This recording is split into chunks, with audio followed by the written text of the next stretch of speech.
Season 3, episode, I don't know. We've had a debate, but apparently, according to my son, it's episode 28. I trust him. He's got to know. He knows. He watches the show. That's not good, because he's not old enough to be... it doesn't matter. Folks, here we are, Season 3, Episode 28, The Blue Monkey Quarantina. Yeah, we're ready to go. So, I know, Paul, what are you doing tonight? I mean, there's nothing going on this evening. Oh, but there is. And we're going to celebrate a little soccer tonight. Yeah, I know. England, Italy, whatever. I watched it. Disappointing. I'm talking about the semifinals because Denmark, that's where I'm from. Yeah, just blown a t-shirt. It doesn't matter.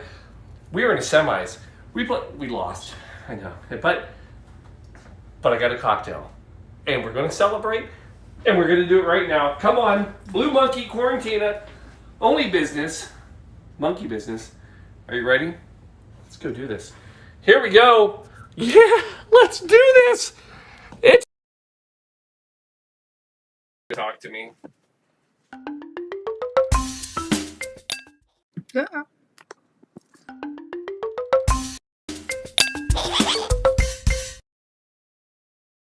Recipes. Too early. Up there. Get rid of it. We're not that excited. We are, though. All right. Here we are. Folks, a lot going on. I know. A lot of people are like, Paul, it's amazing. Where do you always get the cocktails, the ideas? So tonight, just putting it all out there right now. Tonight, the Jalisco high tea cocktail. Why? What does that even do with anything? I'll tell you why. Because we're going to celebrate two soccer teams tonight. Two clubs, Denmark and England, played in the semifinals in the UEFA 2020 Euro Championships. So the Euro Finals 2020. So, Paul, it's 2021. Did this happen last year? No. They just postponed the whole thing. You remember, there was a thing called COVID. And then just instead of changing it to 21, it just is 2020. Just work with me, people. I don't make up the rules. It's just what happened. But Wednesday, Denmark and England played each other in the semis. And it was a hard-fought match. And I was quite excited to watch it. Sad that it ended the way it did. But I decided that I was going to find a cocktail that would celebrate both Denmark and England. Folks, I don't want to toot my own horn, but honk. I do believe I could be the greatest cocktail finder. Finder? No, finder. Finder? Yes. Finder. I'm just screwing with you. Anyway, I can find a cocktail a bit about any occasion. And tonight, I believe I found the Danish-English cocktail connection to celebrate that match. Are you ready for it? Shelby, are you ready? I am ready. All right. Now, normally at this point in the show, because I know we have a lot of diehard fans, by that I mean two of you, but you would probably think, oh, now he's going to say a date, and we're going to start. Nope, not tonight. Tonight, we're going to do a little different. Tonight, I'm going to give you the recipe right away. Shelby, give him the recipe. There it is. Because I'm going to break down this recipe and tell you why it's tied to everything. So, the first thing, and actually, this is right in the name, it's called the Jalisco High Tea Cocktail. High tea. That is England. I mean, boom, that's England, right? Now, here's what you need to know. First of all, side note, doesn't matter, but on the if you ask FIFA the world rankings, not just right now, but just in history, England normally comes in around number 5. Pretty big powerhouse. But the high tea, that's an English thing. Now, here's what I want to make sure we understand. Shelby, I'm going to really direct this to you. High tea versus afternoon tea. They are actually different. Yeah. So A lot of people think high tea, afternoon tea, they're the same things. But alas, they're not. Let me break it down to you. High tea is from the 1700s. And high tea was actually a very substantive meal. There'd be sandwiches, there'd be a little fish, some meats, a lot of food. And but it was very relaxed. And it got its name as high tea because it was actually served at a high table where they would stand around. And it was really the working class kind of a thing. And the reason it came about in the 1700s is that these workers, they didn't get what we now today like to call a lunch hour. Yeah, that wasn't a thing back then. They worked all day. And then when they got done late afternoon, they were hungry. So they would stand around a table, have tea and sandwiches. And like I said, some heavy food. It was a meal because they worked all day. Hence, high tea. Now, afternoon tea, very different. Afternoon tea, my friends, actually I can give you the date, 1830. Duchess Anna Maria, my sister's name, by the way, Anna Maria Russell. And she is basically credited with creating high tea, afternoon tea. And the reason is that she would get hungry between lunch and dinner. So she started to have tea in the afternoon. And when she would have this afternoon tea, it was a lighter fare, much more sophisticated. And it would be light snacks, and it would be more formal.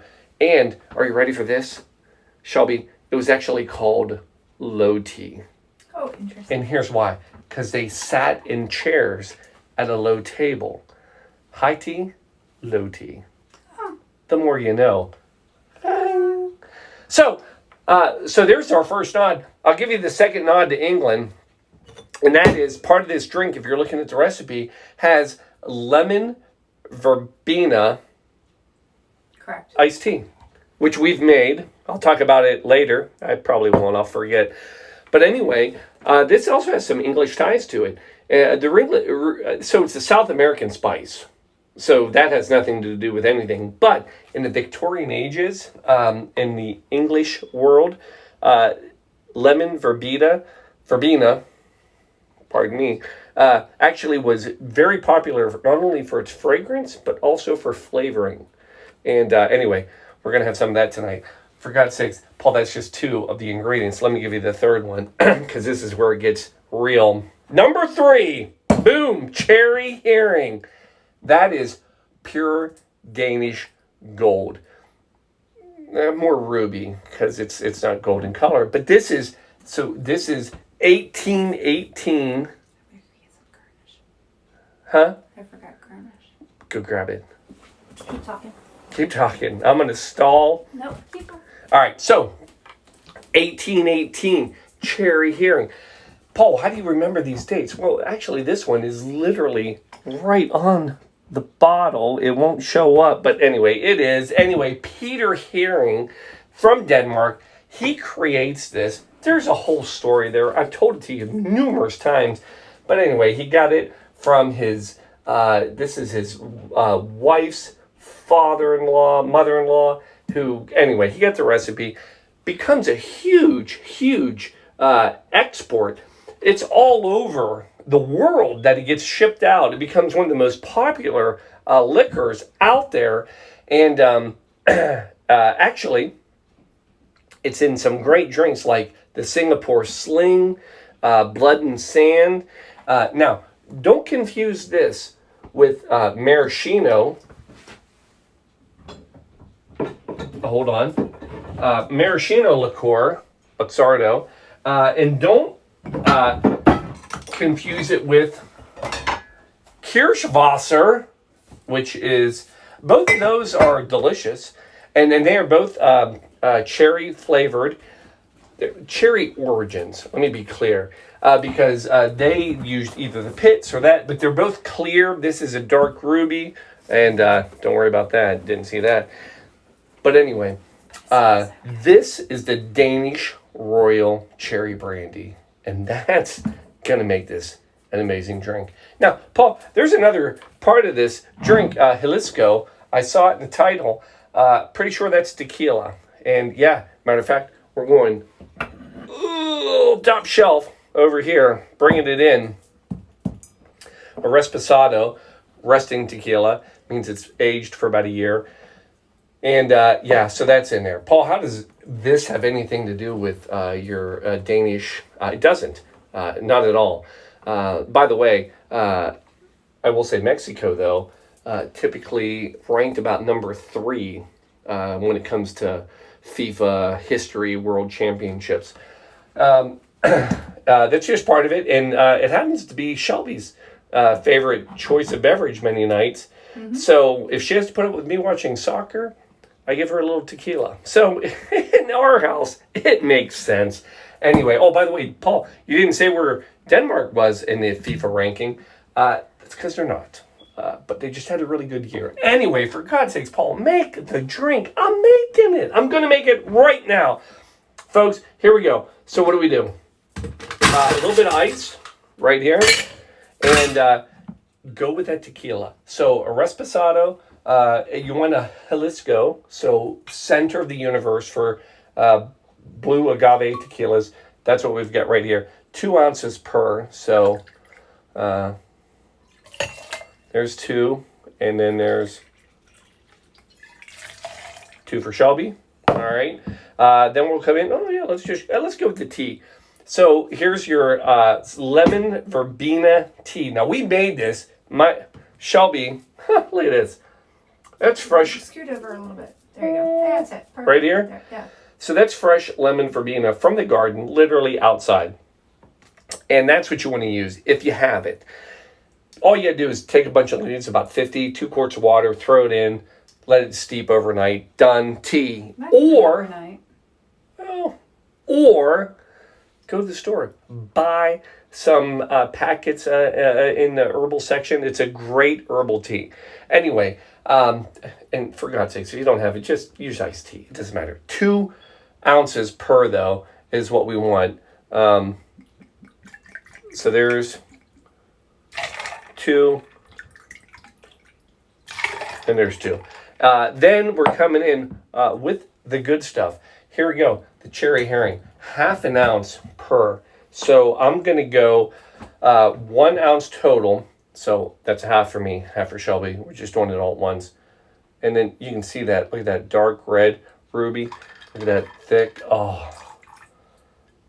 that's deliciousness. Then we're coming in with 1/2 ounce simple syrup. And so 1 ounce total. And then the last part of this delicious concoction that we've created this evening is a little bit of lime. And we're going to go 1/2 ounce per, so 1 ounce total. And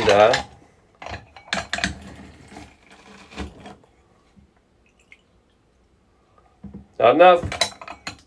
One more. Here we go.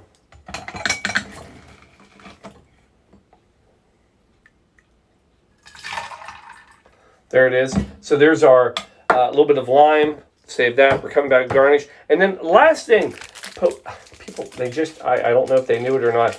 I don't know if you saw this, but they played in Wembley. Wembley. Mm-hmm. And they were actually able to have a full stadium. And do you know why they were able to have a full stadium? Emergency. If you didn't watch any of the matches, emergency. Sponsoring the UEFA. By the way, the UEFA 2020 finals, that's the Union of European Football Association. UEFA. Yeah, anyway, give it a sprinkle. They're on the jerseys. Just take a look. You probably missed it. And boom, there it is. Folks, coming in with the shake. Deliciousness in a glass. Here it is. Now, how do we finish it? Shelby, tell me where to get the glasses. Are they good there? Yep. All right. Ice them up.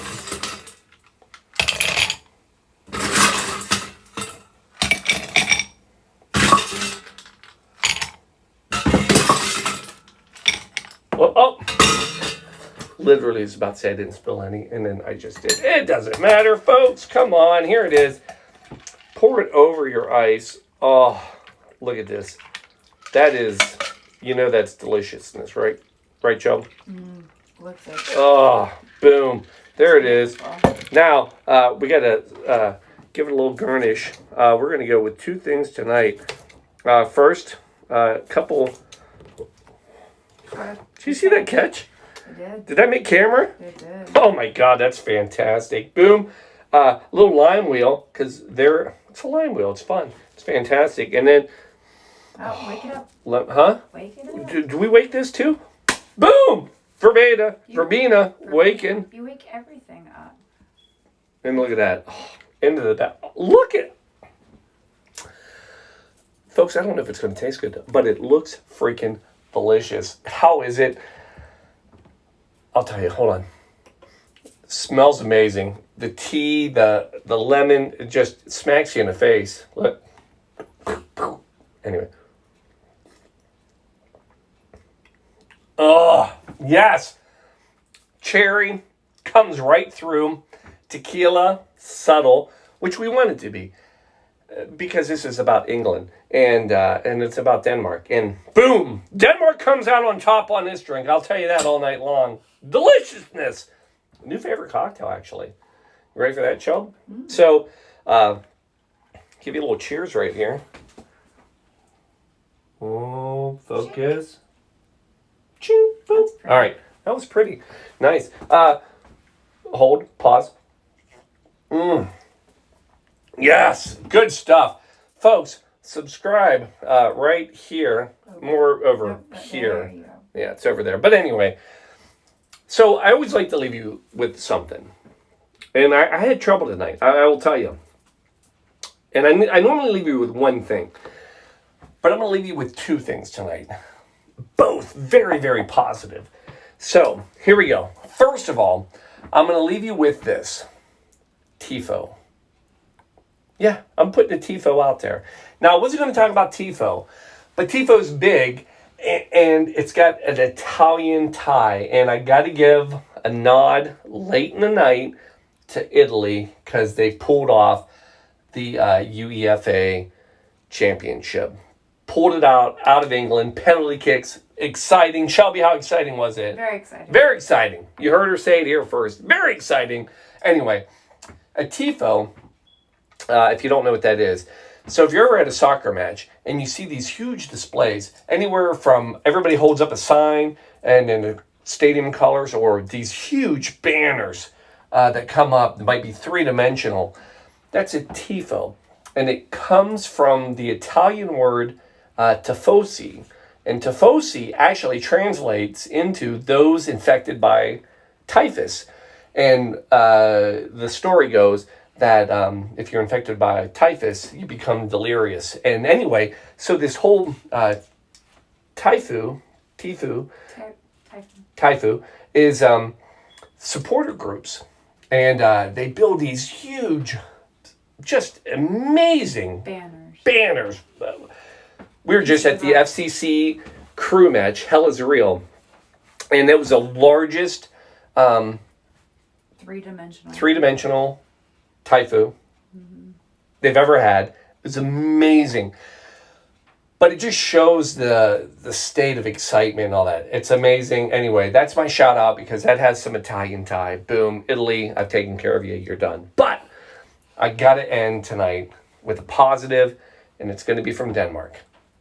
Because I'm a Great Dane, and I love my Danes.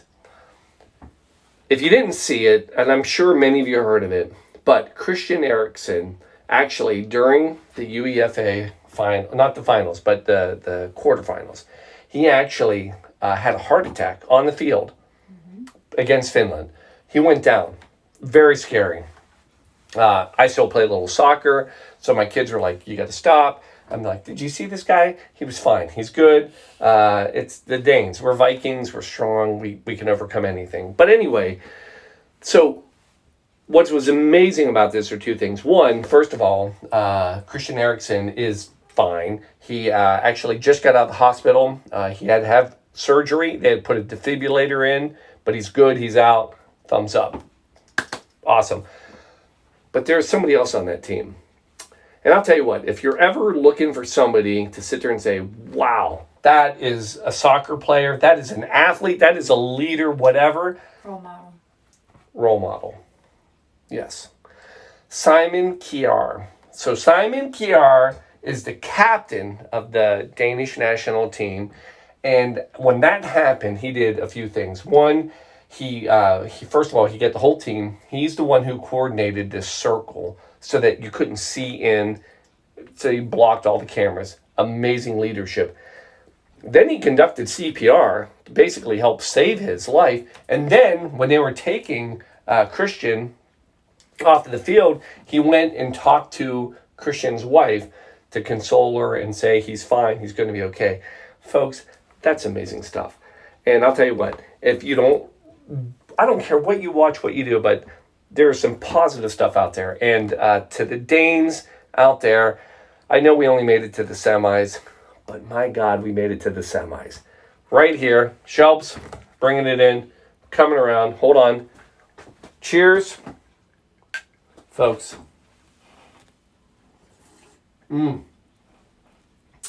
Love you.